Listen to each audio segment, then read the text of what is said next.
three. And we are live. Wait.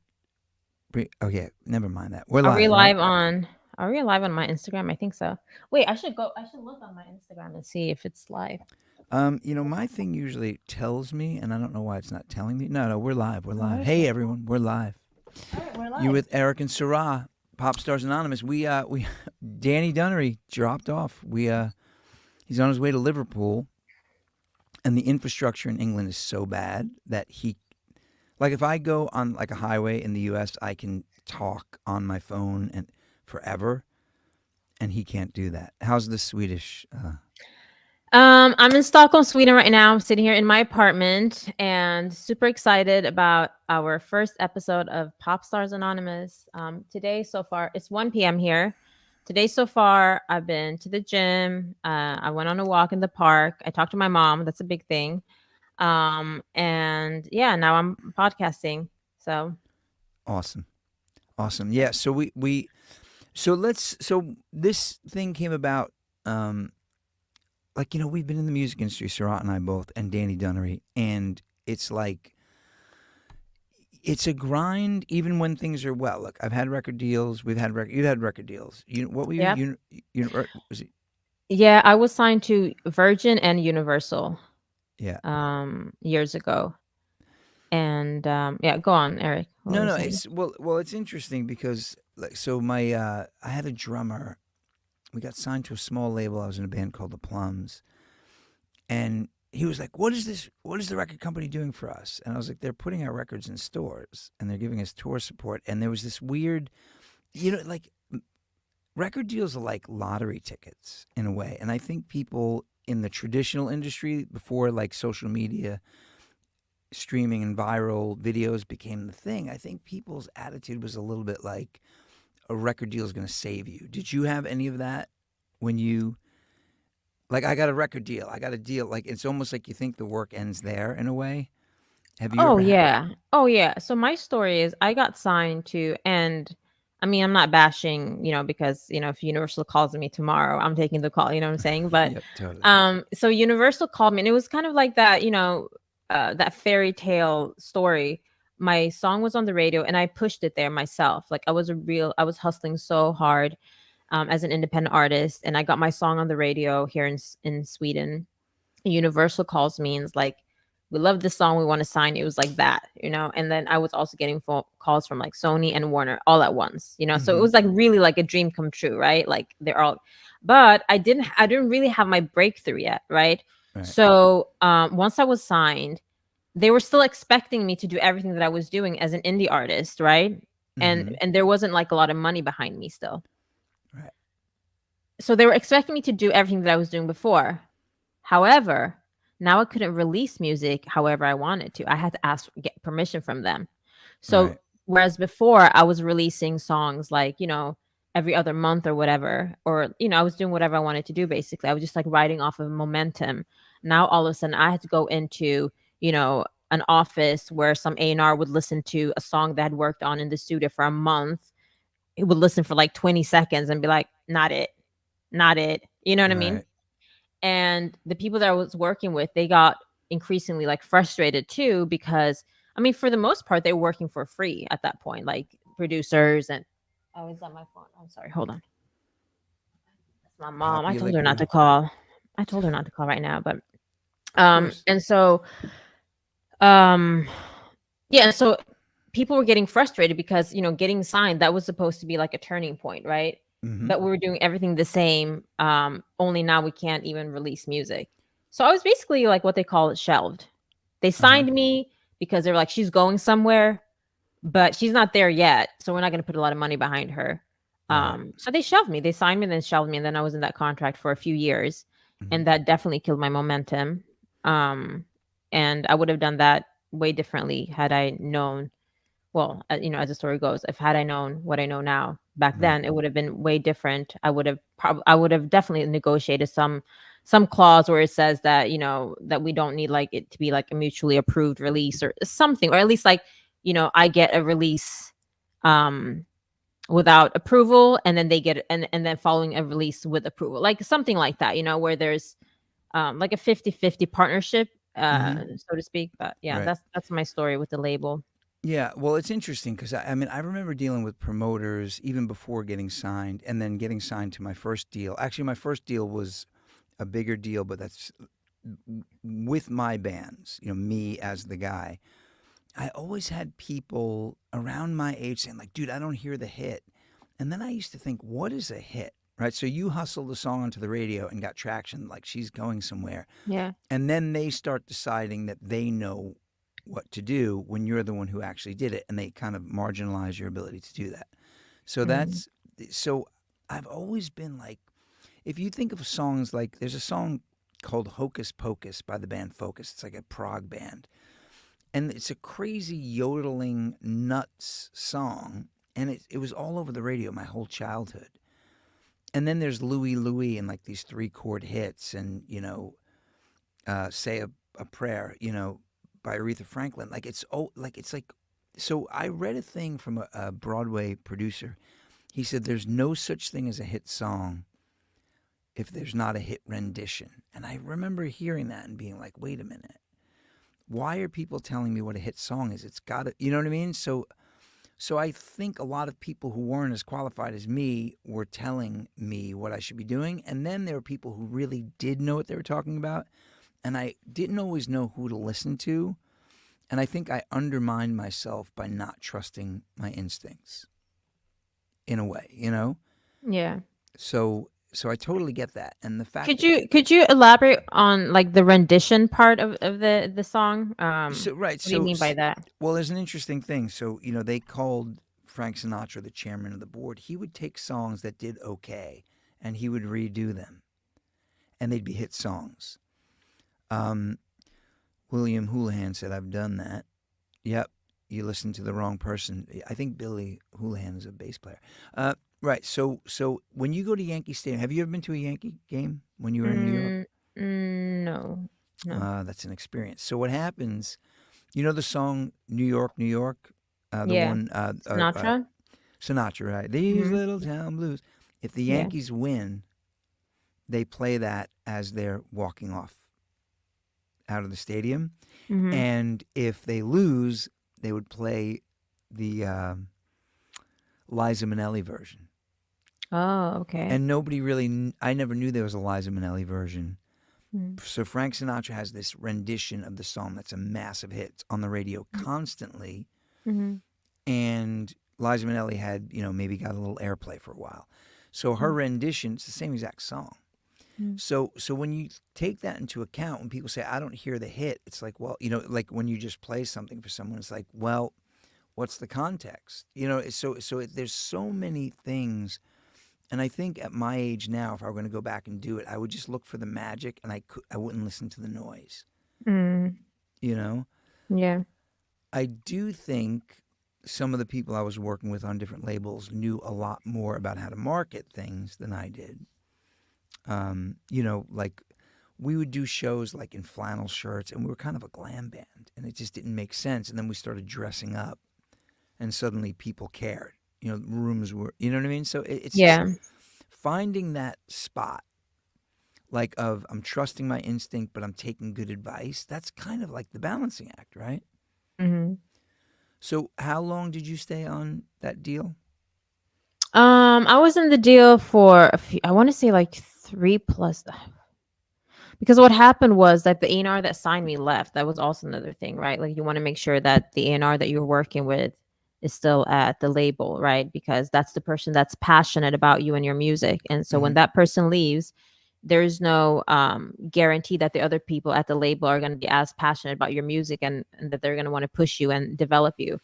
And so the like my A&R left the label, and then I had to, sort of, and I was at Virgin at that time under Universal, and then I was left to sort of like communicate with everyone at Universal that didn't really like have an interest in me or my career. Mm-hmm. And then eventually I pretty much like begged them to release me from my contract, to be honest with you. Mm-hmm. I like they didn't have to. I Right. mean, I very, I mean, I would probably still be in that contract today, but I begged them and I was like, you guys aren't doing anything with me anyway. I'm not making you any money. Like, just like let me go, please. And they did. Right. So, Yeah. Did you But it regain was it? like probably like 4 years or something like that. Did you regain any of the traction after you got out of it? Did you have like a new life on, like new lease on your ideas and energy and stuff? Or No, and that was the hard part because I definitely did lose a lot of momentum, I feel like. And you can always like regain momentum, of course. But, like the more disappointments you have in life, just in general, like you're a little bit, I mean, just think about relationships, right? Like if you've been heartbroken, then like the first time you were in love, right? You were like, oh my God, I'm gonna die without this person. Like, the passion is out of this world, right? yeah, And then you get heartbroken and then you move on to the next one and the next one. Eventually, once you're in your like fifth or sixth relationship, hopefully, or not, um, you're kind of like jaded a little bit, right? Like you're not gonna put in as much, you're not gonna be as um I mean, that's good and bad, right? But that's kind of how I felt after a while. I was like, why am I putting all of this work in and all this money, all this work in to still have it be like, stopped by like some major entity? And when I was signed, it was like a contractual um like something that was stopping was like contractual, right? Because I was in a contract. Whereas now I can sort of feel like, oh, what's the point? Because there are all these machines that are working. You know what I mean? Like, what am I gonna do with my like, small amount of followers with this song when there's like, these machines working together, Spotify, Universal with the major label artists. Like, I mean, I mean, I think they say like 100,000 songs or something like that are dropped on Spotify every day, and this every is a day. combination of like, major label and like, someone in their basement with, like in a laptop just putting stuff out, right? So that can sort of uh, hinder me sometimes, where I feel like, man, I'm just like, and a mutual friend of ours actually said this a while ago, where it's like when you feel like that there's like a disparity between like the effort that you're putting into something and the reward that you're getting back. And after a while, if that's like really disproportionate, Mm-hmm. you're going to run out of must, you're going to run out of energy. And for a long time I felt like the energy that I was putting in wasn't like matching the reward. And I think you can do that for a while, Mm-hmm. but eventually you're going to burn out. Well, at least your bank account is going to burn out, right? Yeah, So that's also that contributed to me losing momentum also yeah. in that regard. Oh, What totally. I about mean, you? well, I mean, again, I had this band. I had a band called the Plums, and Mhm. I was literally on an adrenaline high with that band for 6 years. Record deals, no deal. Like literally, we used to call it the East Village handshake, where you always like I wouldn't walk out of my house without a handbill for a show. Hey Eric, how's it going? You hand him a flyer. It was like obnoxious, but that's what we Yeah. did. And what happened with me was my career went from trying to be a rock star, Mhm. pop star, Mhm. to I started sidemanning, and I got hired to play guitar for a guy named Jesse Malin, who was um, being produced by Ryan Adams. So Ryan was huge. Jesse had a pretty good level of success with a rock band called Degeneration. And once I did that, once I got on stage and I wasn't promoting the show, there were thousands of people there. Um, did the David Letterman show. Then I'm on tour in England, Ireland, Scotland, Germany. Like suddenly, I was like, I could never go back to the handbill. You know what I mean? Like, Yeah. and then, believe it or not, I had a band called Ming Dynasty. It kind of went a little viral. We were actually promoting shows on MySpace. Wow, MySpace. All right. MySpace. And what was cool Mhm. about that Yeah. was so I actually did go back into the hustle, but never stopped doing the sideman stuff. So I've just done Mhm. all of these. My resume, I mean, it's not like blow your mind, but Yeah. it's pretty. I have friends like Danny, who's supposed to be with us right now. Mhm. His uncle Francis has been on, he's on Miseducation, Lauren Hill. He, What? yeah, he's on Oh the, my God, that's like the best record ever. it is the That best, album. that I love it. Oh my That's one of my God. favorite records. Yeah. So he's on Miseducation, and because of that, he did a song with her on that huge. Remember the Rob Thomas?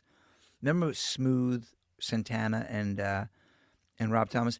Ba, ba, ba, ba, ba, da, ba, ba, Yeah. ba, right? So he's on Mm, that record, not that mm, song, but he's mm, with Jethro Tull. Yes, he plays with Steve Hackett from Janet. Like he's huge. mhm, Robert Plant. I mean, the only reason I ever got on stage with Robert Plant is because I was invited by Francis. Like that mhm. gig that I got with Yeah. Robert was through Francis. So he's huge. So his resume will blow your mind. Mine's pretty damn cool. I Yeah. have footage of me on stage with the Counting Crows, the Cranberries, like really cool stuff. Yeah. I wish I would have focused on being in a band as Mm, a younger man mm, than being the guy up front because I realized I'm better at being a part of something mm. because that grind, I guess they call it the laws of diminishing returns. I just didn't have I was just like, why after a while? Like the Yeah. passion for creating the art was being destroyed by the hustle. Yeah. So Mm, that's kind of my story. yeah. And you and I, Eric, you know, you and I connected because we're both in 12-step programs. Yep. And that's how we know each other. And for me, I can't really talk about um my career without also talking about um like addiction and how that affected my ability to progress in my career. Mm-hmm. And I've always had like a very like addictive personality. And what it is like my mind is always running, right? I'm always thinking about the next thing I have to do. And you can go back to childhood and talk about, like whether it's self-worth issues, trauma, whatever, right? Mm-hmm. Um but the result of it is that I have a mind that's always saying to me that it's not enough. You're not enough. You need to, accomplish X, Y, and Z to be worthy, to feel worthy. And especially if I experience some type of heartbreak or something, it's like, oh well, they'll see one day. You know what I mean? Like I'll show them once I'm this like big star, and I'll be like the envy of the town or whatever, right? And it's like I'll show them. That's always sort of been like my mantra. I'll show them, right? Mm-hmm. And that's not a very healthy place to be. And so for me, I had to um I mean, there was like a lot of ego involved, right? And in order to, in my experience, to sort of tame the ego, the ego being like that crazy running mind, all the thought patterns, intrusive thoughts, Mm-hmm. um perfectionism, all these things. In order to quiet that mind, I had to always sort of like find something outside of myself to quiet that, right? And when I was younger, I mean, it was alcohol, cigarettes, whatever, but I never really had a problem with alcohol. I just kind of stopped drinking alcohol once I like, and I don't know if I ever had a problem with alcohol. I probably would have had a problem with alcohol had I continued drinking, Mm-hmm. but I just stopped. Um, I didn't actually realize that I had issues with addiction, and I did smoke cigarettes when I was younger too, right? Like pack a day, whatever. But I didn't but it just felt like the thing that everyone was doing anyway, right? It wasn't Mm-hmm. until like I hit like my 30s that I realized that wait, I'm a little different than everyone else like my age, because I'm still doing the stuff that we all used to do when we were in like 19, 20, and I'm like 30 now and I'm doing all of this stuff, right? Right. Right. Yeah. So for Totally. me it wasn't just like a youth thing. It was like, oh, this is like a coping mechanism, right? And unfortunately, I can't come on this show and be like, "Oh yeah, like sex, drugs, and rock and roll." You know what I mean? Like I was getting high on drugs and, getting fucked up on alcohol. That's not my story. I was getting high on fucking ice cream and cookies, and that's the truth. Like my addiction was to, sugar, caffeine, these sort of things, right? And it's sometimes hard to talk about because, I feel like if even if someone asked me like, "Oh, why do you think your career was hindered the way it was?" Right? Mm-hmm. If I had this like story about me being an alcoholic and going to AA and whatever, I don't know, it just kind of goes with the narrative, like the rock star, pop star like narrative, right? But Mm-hmm. for me, it was like, yeah, no, I'm not an AA. I'm an Overeaters Anonymous. I'm an OA. You know what I Right. mean? Like that's not a sexy story to tell. And I don't even know if I am an overeater or was like, but know that I was like managing my emotions with either eating sugar or not eating at all, um, or like over exercising to the point where like I'm getting injured. And you know, you and I have talked about this a lot, Eric, because you have similar stuff. And I'm not going to share your stuff, but I know that you're okay with me talking about your stuff. So, Totally.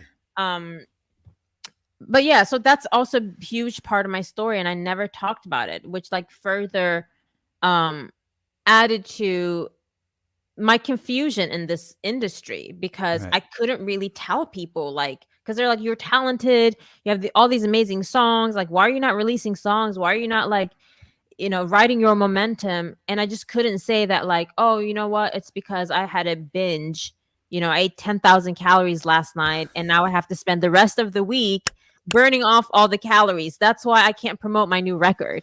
You know what I'm Yeah. saying? Yeah. um I just wanted to get signed to Ben and Jerry's. yeah. You know what I mean? But seriously, no, no. But look, Yeah. I totally. I mean, I remember. So I got sober in '93, Yeah. and it was like everybody who was cool was getting sober, and the Yeah. people who weren't getting sober were dying. Actually, Yeah. you know, I remember maybe '94. I forgot. Shannon from Blind Melon died, and Mm. my drummer, this guy Jason, he called me up. He's like, remember when you were bitching about having to be sober the other day? And he's like, Shannon's dead. And I was like, oh my God. So it really was like a thing. But we kind of wore it like a badge of honor too, though. It became like we'd all have our hair in the face and be like, yeah, man. Like we all wanted to be Kurt Cobain and like pissed Yeah. off. And so there was a coolness to it. Now I look back on it, it was so pathetic. That we were all wearing the fact that we were loser drunks as a badge of honor. Yeah. But you're right, though. There's nothing cool about. Look, if I mention food issues in an AA meeting, all the men look at the floor. You know, all the men look at the floor, and all the women shake their head in acknowledgement. So men. Mhm. So I tell people all the time, I fucking have food. I ate a whole pizza on my show, a whole Sicilian pie, a giant one, and like 50 people live stood for 2 hours and watched me do it. And people like, don't do it. And other people like, you can do it. And it was like, to me, it was like my greatest show ever. I loved it Yeah. Because you because got to eat. because I got to eat. And in my mind, you Yeah. know, and then people, and then I don't know if I posted a picture with a six pack, like my stomach, not booze, like Yeah. quit drinking, whatever it was. But people like, dude, you look amazing. You can eat whatever you want. And I'm like, I Yeah. can't eat whatever I want because I'd eat two Sicilian pies. Like, Yeah. it is so unfashionable to have food issues. Yet, if you look at people, Yeah. right? You, Yeah. if you look at people, I have to watch out what I say because some of my other friends who are in that program may come on here. Mhm. If you look at people, especially in like, and you know, by the way, the thing about like, oh, people in America are outside of cities, everyone's obese now. There's too much Yeah. food. There's too much processed food. Clearly, a lot of people have eating disorders or eat a lot who don't admit it. So I'm just like, why am I lying to everybody? Like, why am I Yeah. hiding something that was evident? I got really heavy a couple of years ago. And then, like a freak, I lost 65 pounds literally in like 8 weeks. And Wow. and kept it off because I became, and I was exercising before I gained the weight. Now I'm like a psycho. But it's evident to anyone who knows me that food is like a trigger for me. It controls me. I control it. It's like a bad marriage.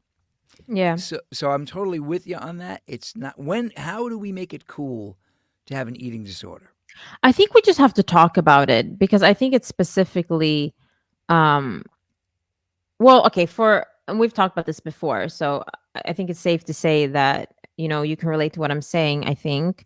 But I think the shame is in um like the intention behind it, right? Because some people eat a lot of food, and they're just like open about it. They're like, I fucking love food, I'm, you know, eating this food, and they do it like in front of people or whatever. And they, you know, they're all about body positivity. But when you're using food to sort of suppress your feelings, and there's a lot of shame that goes into it, and for me that was the case, right? Like I would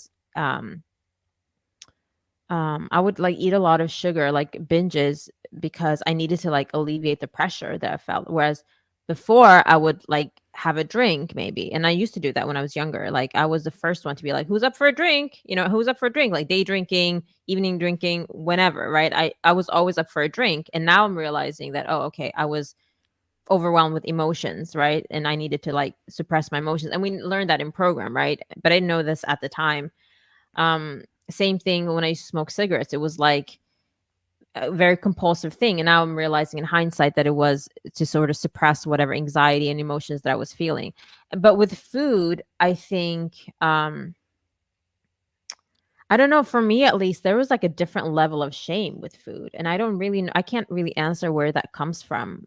Because I think food is such a natural thing. Like you're supposed to be able to have a healthy and normal relationship to food. I don't think anyone is like saying they have like a healthy relationship to cigarettes or like drugs, right? It's like inherently like I'm a social right, it's crack like user. inherently not good for you in a Yeah, sense, right? Like totally.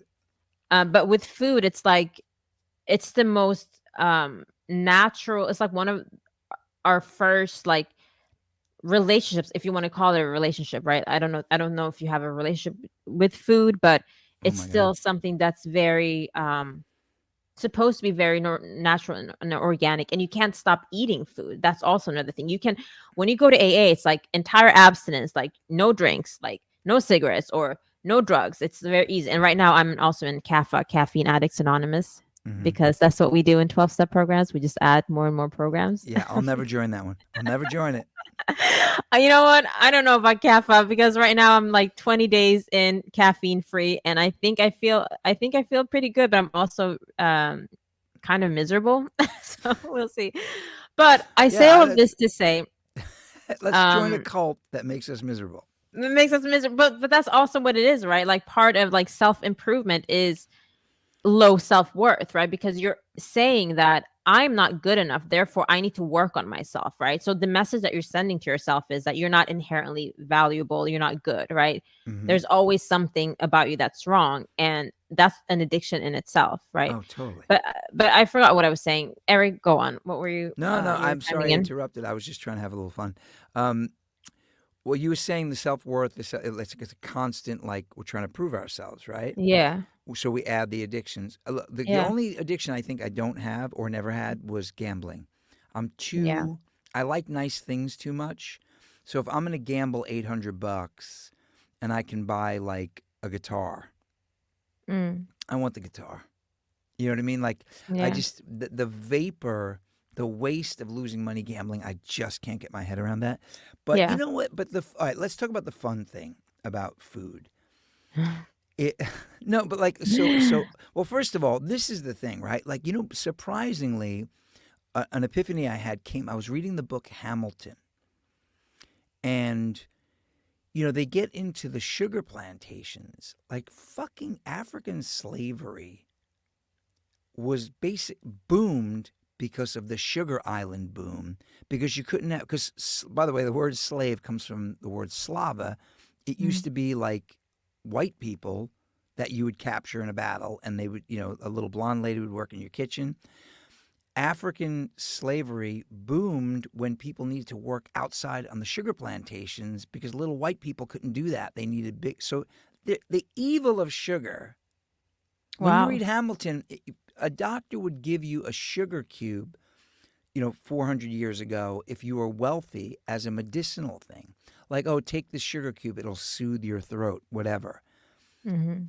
And then the evil of sugar, not only is it terrible for us we have to pay extra money to not have sugar in things now, which is nuts. But if you Yeah. think of slavery, not just America, by the way, look up your history, folks. I think Portugal is one of the worst offenders. Anyway, look at me defending my whiteness. But sorry, but I just can't believe you talked about slavery on the first episode. But go ahead. We'll see where this goes. but no, but I'm just saying the evil of sugar. It's not just evil to our bodies and making everybody die of heart failure. Yeah. It's rooted in evil. It's rooted in evil. It's rooted in evil, and I don't know, like maybe you have to have experienced like a sugar binge, like a true sugar binge to really understand that you really do get high. Like it is Yes. a drug. It's definitely a drug. And you and I talk about this, like you can even see it on your face. Like, you get the like demon face, like, right? Like the face that you kind of get when you're drunk too. Like you look yourself in the mirror and you're just like, you Yeah. know, you just feel disgusting. Yeah, exactly, like that. You become like a gargoyle. Like, Exactly. And and it's so readily accessible, right? Like for me, I don't have to like I can score sugar in the middle of the day in front of children, families. It's normal. You know what I'm saying? score. And I for know. me, Score. I never thought of it as scoring sugar, but yeah, that's what it is, right? and for me, it's like I don't know. I think I was always sort of like a wuss because I was like always kind of scared of like drugs and like alcohol. Well, alcohol, I would drink alcohol, but I was never like I never really enjoyed getting like too drunk because I don't know. I didn't like feeling too out of control, right? But Mhm. for me, sugar was like the safe drug, right? It's like it's legal. Um I mean, of course there's like a lot of shame that goes into it after you consume a lot of it, but it was just I don't know. Well, actually, for me, I think it's the first drug I ever knew because ever since I was a kid, I always loved sugar. Like Mhm. I would run home from school before my parents got home and like eat a bunch of ice cream and like before they got home, right? Yeah. Like I would do this. I would hide like candy when my parents weren't seeing and like would eat it and like so there was always this sense of like knowing that you're not supposed to have sugar all the time, right? Ever since I Mhm. was a kid. But it was definitely my way of soothing. And I think once I eliminated alcohol, cigarettes and all those things, um it just kind of became the natural like replacement. And I think a lot of people in AA and like I've gone to a lot of AA meetings because I don't know. I've just dated I dated someone who's in AA and I would go to meetings with him. And it's like I mean you get the same thing. It's the big book, it's the same 12 steps and it's the same message ultimately no matter what addiction it is. So you can pretty much go to any 12-step meeting if you know. Um and I mean everyone in AA would like sit around and drink coffee and eat donuts and I'm like you're still getting high. I'm sorry. I hate to say it. I Well, hate to say it, but you're high right now and you're talking about like you know, your higher power and you're like fucked up on caffeine right now, you know? I'm sorry. I know this is a very sensitive topic and I know, but I'm just being like real. Like if you have a cup of coffee in the morning and you automatically become happy, guess what? Mhm. That's that's mind altering, right? And that's a definition of a drug. And I Yeah. know I'm going to get a lot of hate for this because It's- the entire world drinks caffeine We're and on I it. do also. I'm just 20 days sober from caffeine. So I'm not going to be a hypocrite because I might go get a cup of coffee after this show. And I'm Right. being real about that, you know. Mhm. Don't do it. Um no, I'm going to try not to, but I just want to have a real conversation about, you know, the acceptable drugs in our society and then we also wonder why there's so much depression and this and that.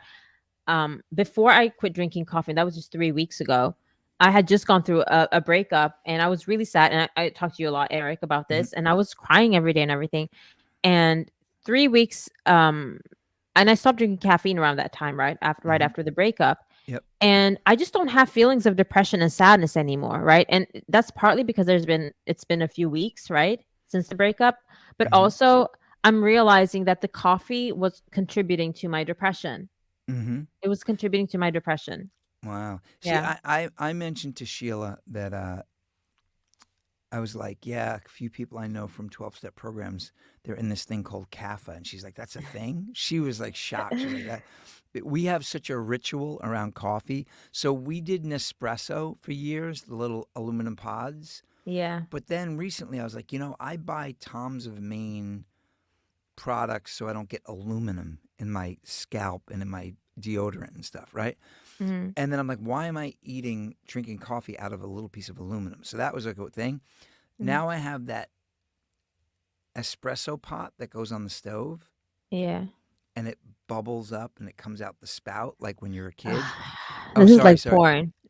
What was that? That's porn, right? This is like Well, porn. Yeah. and the way it goes Yeah. and it and I have Yeah. time. So no, I know that sound. but Sheila and I have had such a ritual around coffee.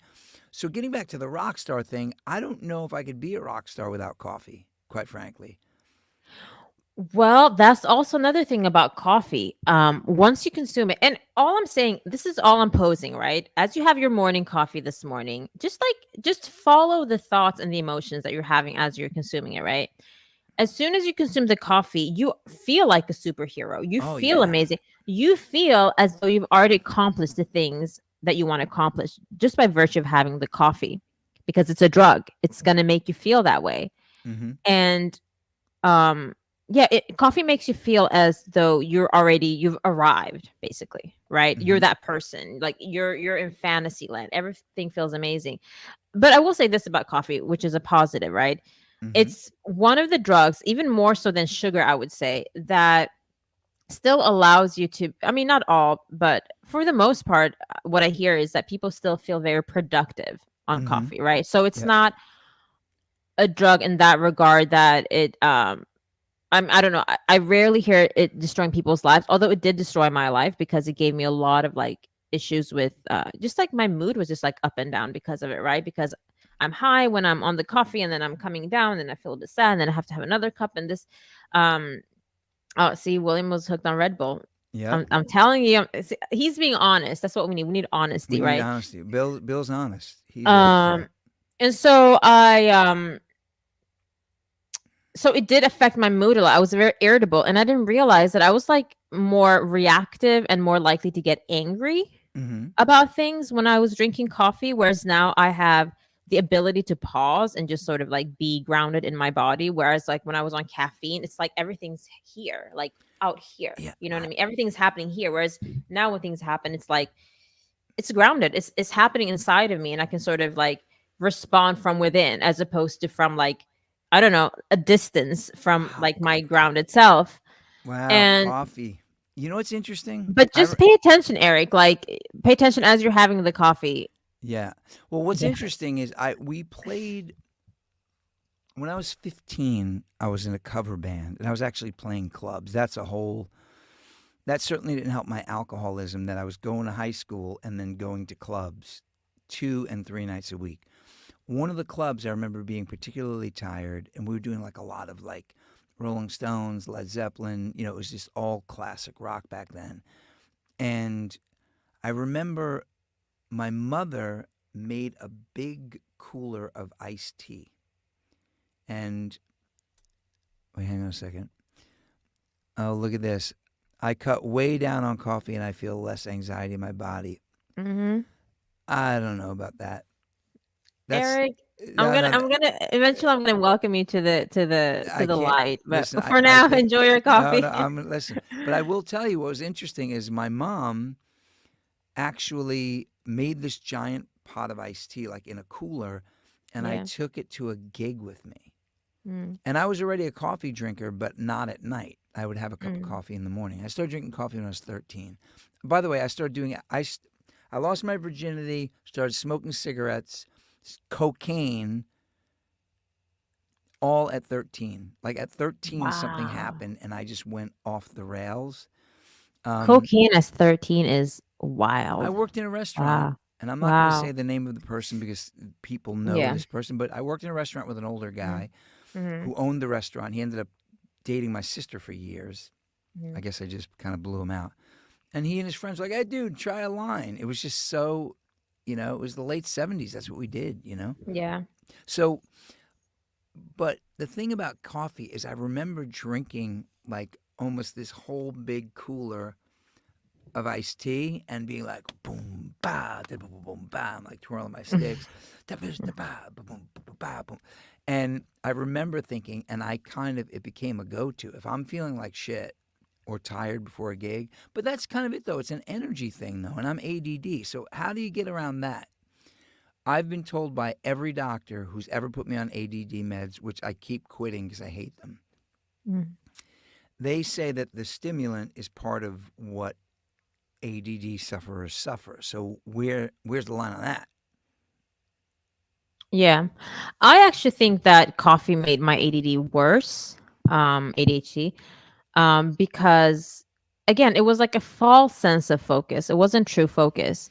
Where Mm-hmm. what I do now is, because it is true, like coffee does, I wouldn't say it gives you energy, but it gives you a sense of energy. Like it puts your body, your nervous system under a lot of stress, and that's what we experience as getting more energy. But it's just really stress, right? Like you're stressed out, so therefore you're more likely to get up and go and like move around, exercise, all these things because your body's under a lot of stress. It's not actual energy, right? Mm-hmm. Um, but what I do for myself is I have to start my day with like breathing exercises and exercise in Mm-hmm. order to wake myself up, like basically to offset like whatever caffeine would have done for me before, right? Mm-hmm. Because I do need something. And then I do tend to fast for the first part of the day. And I'm not advocating fasting or anything like that. I don't advocate any food stuff because there's so many like disordered way of eating, and I've taken part in like a lot of those different ways. So I will never tell a person how to eat, when to eat, or anything. Like, you figure that out on your own. All I can say is what I do. I tend to fast in the earlier part of the day. And that helps me focus because I'm a dopamine fiend, right? And so if the first thing I do is consume caffeine or even food in the morning, I don't have to do anything because I already got my dopamine fix, and I'm more likely to want to keep eating more food and have more coffee, because that's the easiest way to get a dopamine hit, right? The harder thing to do would be to actually um, work on your goals, right? Because that also gives you a dopamine hit, Mm-hmm. but it's harder to access that as in comparison to, let me just brew some coffee and then you get that instant dopamine kick, or like, let me just have this yummy breakfast or whatever, right? For Mm-hmm. me, Yep. I have to almost, I think they call it dopamine fasting, where you basically eliminate all the quick ways of getting dopamine. And for me, that would be like food and caffeine for me specifically.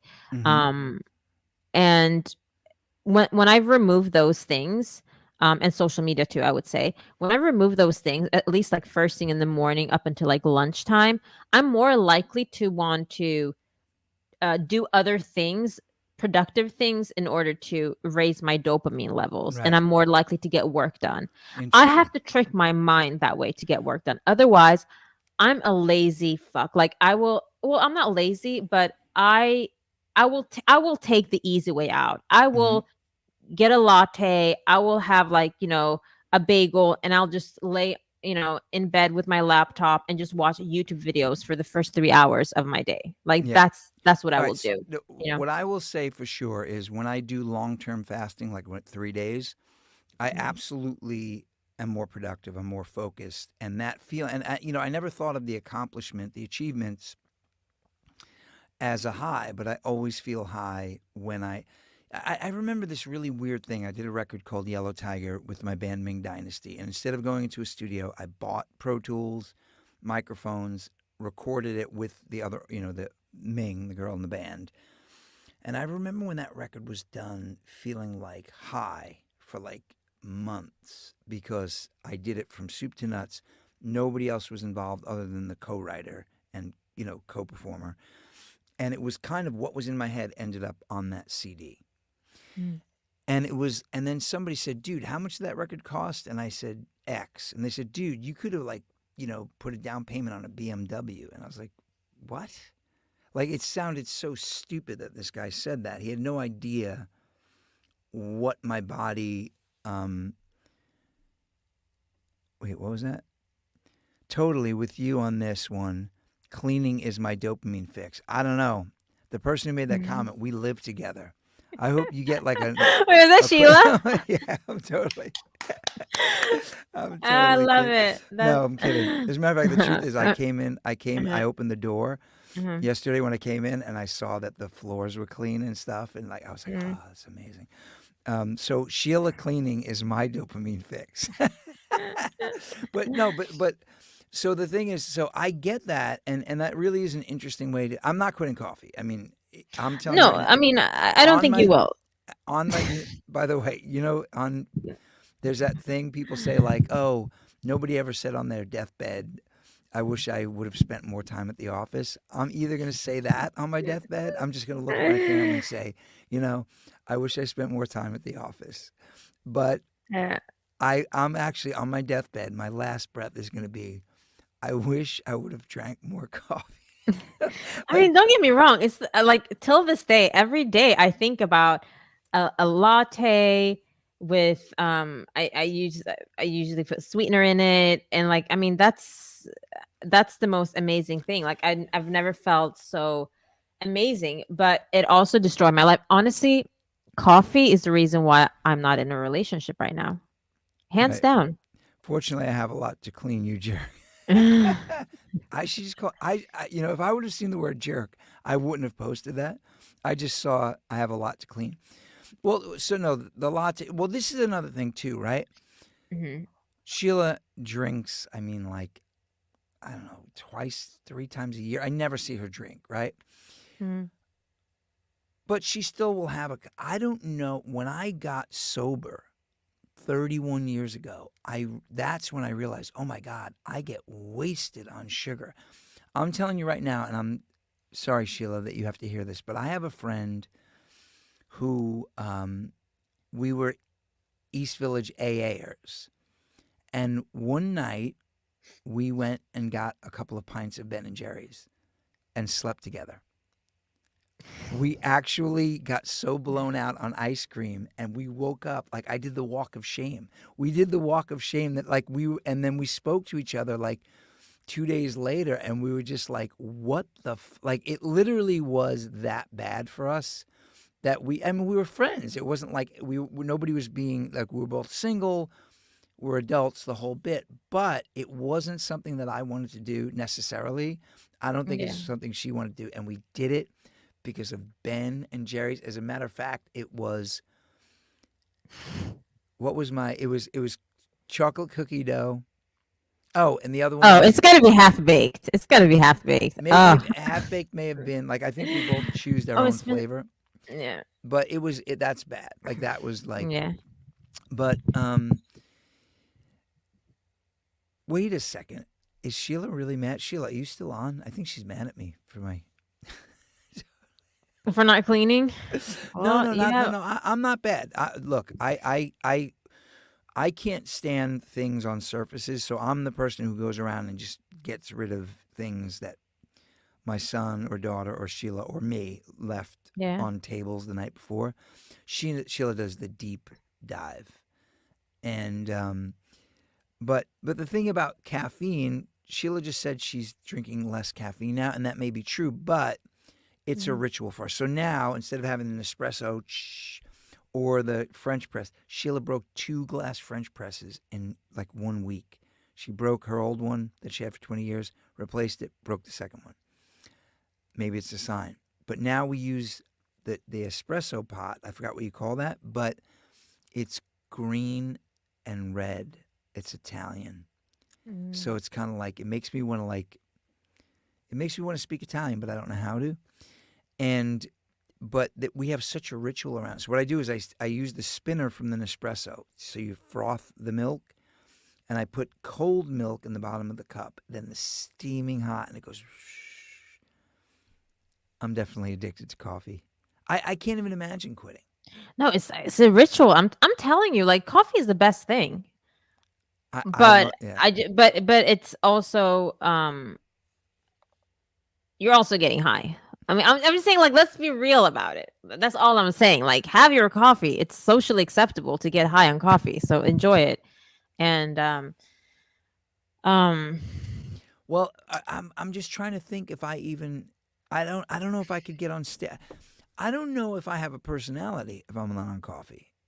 Like I actually, yeah, I think I should get a shirt that says "Personality by Nespresso." I mean, Like you know what I mean? Like I talk fast. I like Sheila does the I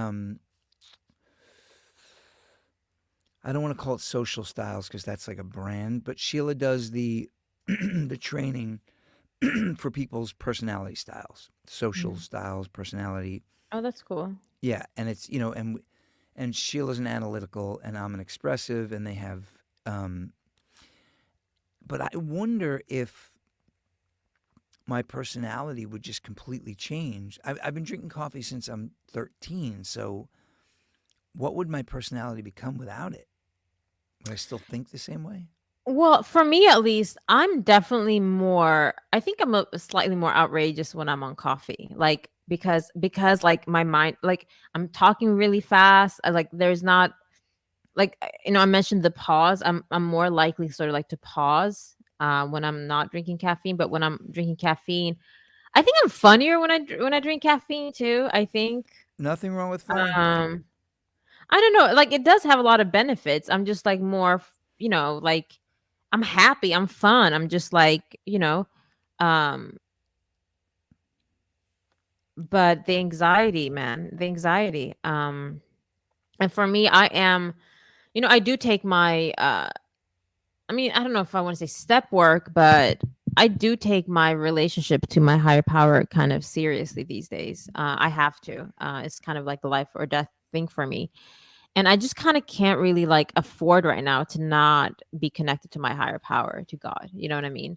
Uh, And when I'm on caffeine, I don't really need God because I feel like a god when I drink when I drink Wow. coffee, right? Like I feel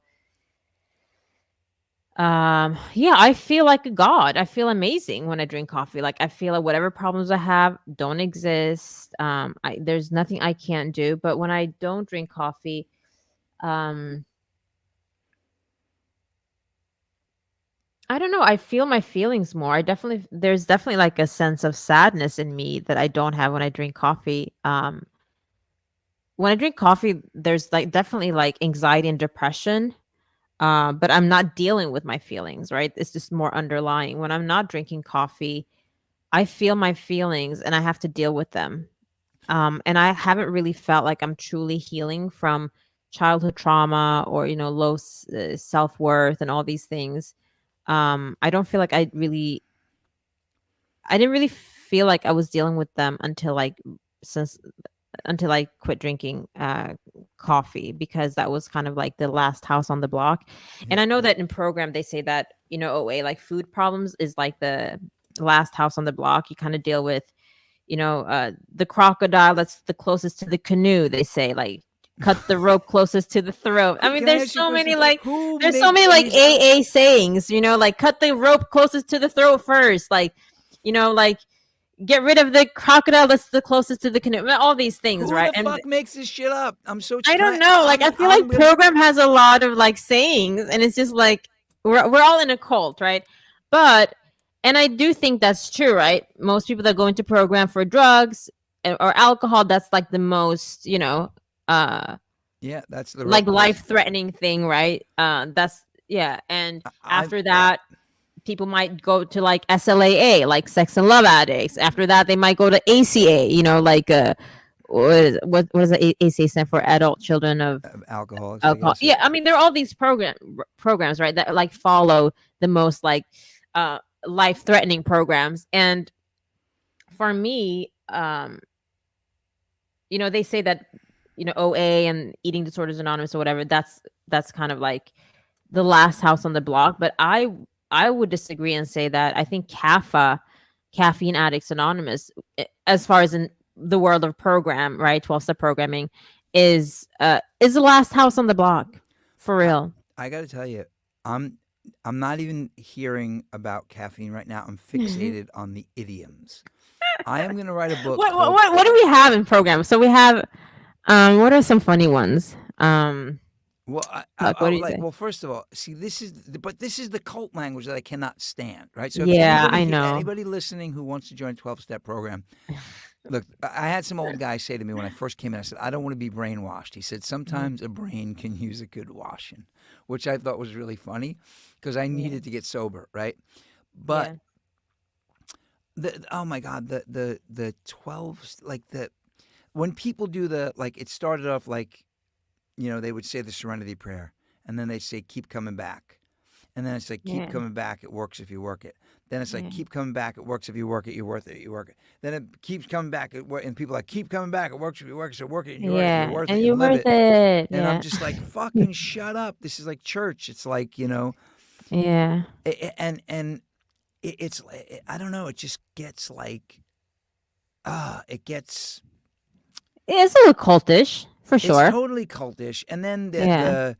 it's the first one who gets you drunk. It's like just like, It's just Like what's the saying? One is too too much, many. and 1,000 too many. I don't know. Like, One is too many. 1,000 is never enough. It's like, so what yeah. else? So Yeah. but Or what this one? This one is one of my favorites.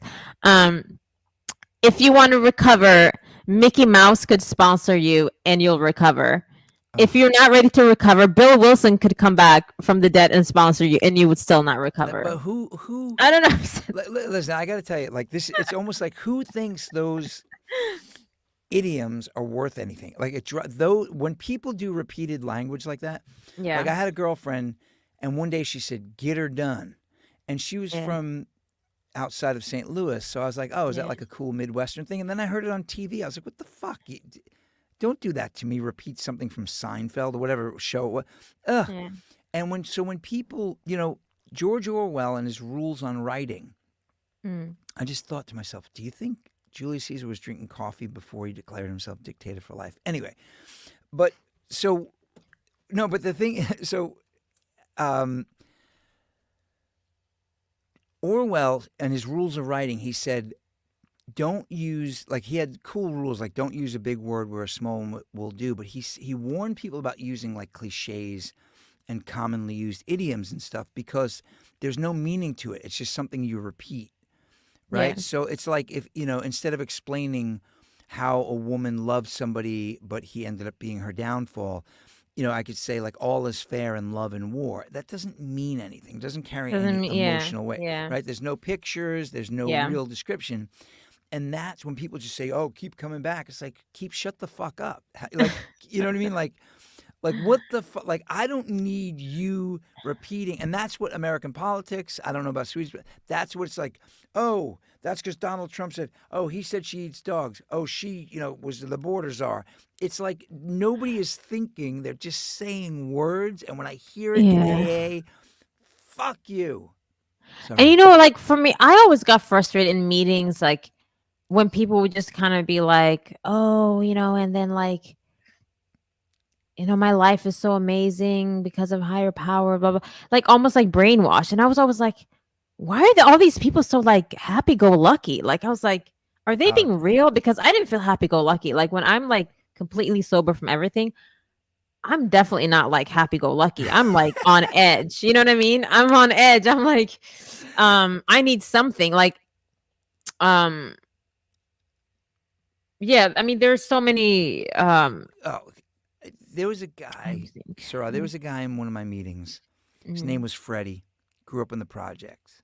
mm, And he would say the funniest things. He was so real. I loved the guy. And people were offended by him because he would say truths that people didn't want to hear. mm. This one's offensive for anybody who wants to plug their ears. But this woman's like, and they told me when I got here. I can't believe I'm making fun of AA. I fucking love this. Fuck AA. I love you. I hate you. Me too. I love all the programs. I'm And still in the cult, so don't like banish me. I'm all about the cult. right. So this woman's like, and when I got here, they told me this, buckle your seatbelt, you're in for the ride of your life. And then this other person's like, and I thought it was about the things, but it was about the journey and it's beyond my wild. And they're just all going on like a bunch of churchgoers. And then and this was a huge meeting on East 8th Street at a place called the Chavez Center. Mm. And Freddie takes the microphone. That's how big the meeting. It's like 300 people at the meeting. He takes the microphone and he goes, I hear all you motherfuckers talking about beyond my wildest seatbelts and dreams and shit. And he says, no, he was amazing. And he said, let me tell you something. Nothing makes Freddie happier than a belly full of food, a pocket full of money, and some bitch to get my nut off. Thanks for letting me share. Wow, that's so real. Yes. And Yeah. I heard people say, keep coming back, Freddie. I'm like, Freddie's the only one in this fucking meeting who's telling the truth. Yo, yesterday, me and my friend in OA, like, we were talking about, like, we're like, man, I fucking hate salad. Like, and we were like, man, I wish I could just like unmute in a fucking OA meeting one day and just be like, I fucking hate salad. I fucking hate You should and do just it. like be real, because we were just talking about how like fucking miserable it is sometimes to be like abstinent the OA way, right? Like, I mean, like people have different like definitions of abstinence, but most people in OA they do like the the protein and the veggies basic stuff, right? And we were like, it's just such a miserable way of living. You know what I mean? It's just- Such a miserable. Well, but by the Yeah. way, I'm going to tell you something funny. I used to go. So there's a thing called the 14th Street Workshop Yeah. on 14th Street, and it had meetings all day, had various programs, Al-Anon, different things. And I would go to this men's meeting. I was always on my rollerblades. I'd come up out the elevator, and I sat in the meeting one day, and there were like pictures of Bill Wilson and Dr. Bob Smith all over the place, and their names. And I said in the meeting, I said, "Yo," I said, "what the fuck, man?" I said, "I thought this was an anonymous program." I said, "Why are we like, why is there a picture of a man on the wall in an anonymous program?"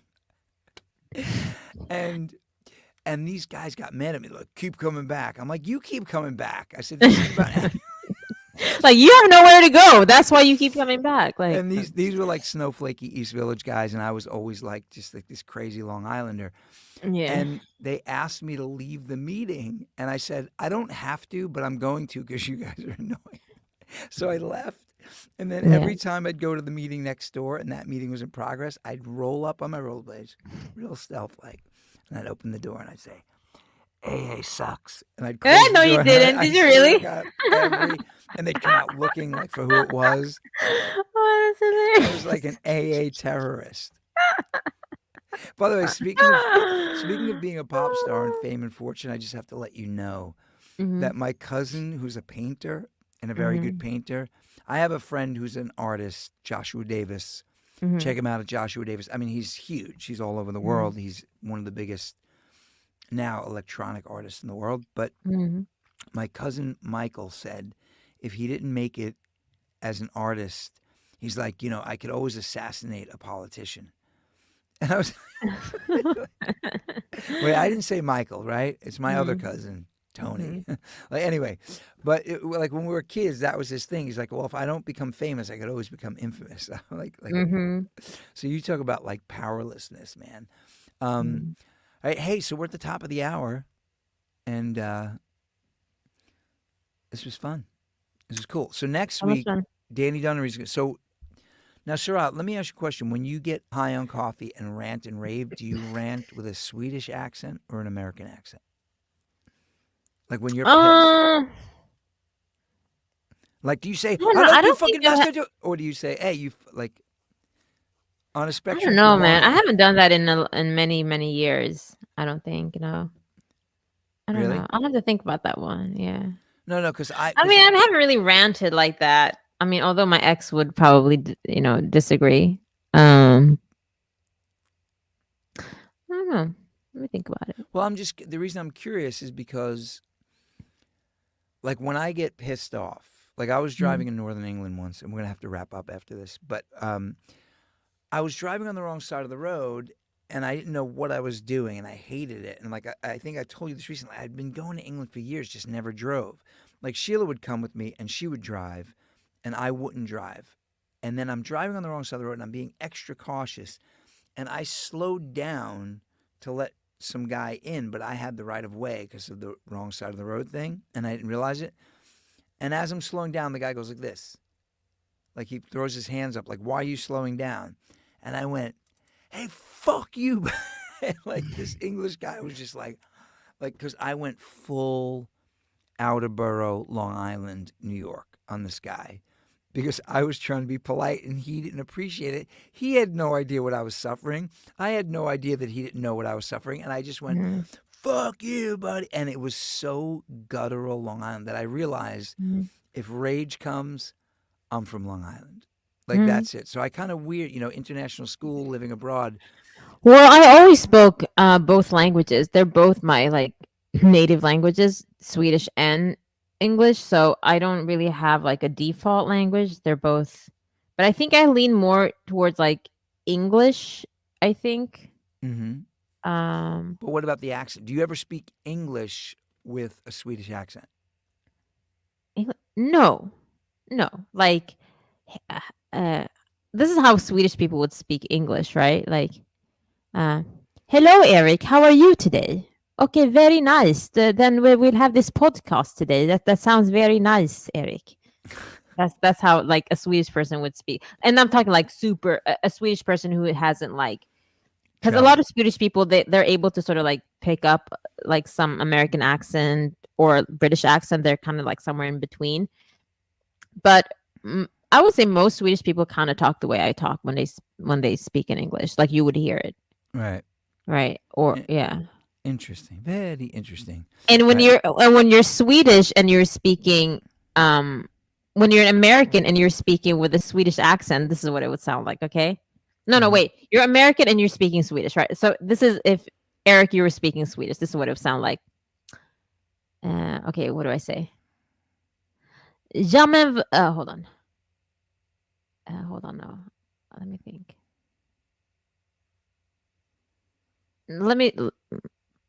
I can't do it right now.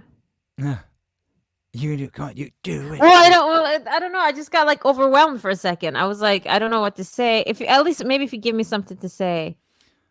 Something. What time is next week's podcast? And no, I'm sorry, I can't. Like, I'm getting all these like accents mixed up. Sorry, I can't do it right now. So that's why. Sorry, I didn't mean to like get your hopes up, but for some reason right now I'm like I have this other accent in my head that I can't like. It's this very like Southern Swedish accent, and I just can't really like unthink it right now because I was like watching something. That's kind of why I asked about In a Rage. So, all right, so Bill Houlihan says, my kids speak Danish and English evenly.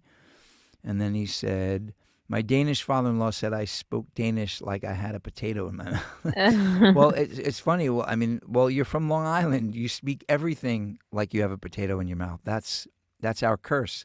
Yeah. Anyway, all right, so listen, we're at 8:06. I love you all. We did it, our first episode. So what's going on for next episode? We'll figure it out, but we will have a third party. Yeah. We'll have a third one. We'll have a third party. We're gonna have to write the theme song for the show. Yeah. All right. Yeah. All right. Until then. Later. Later.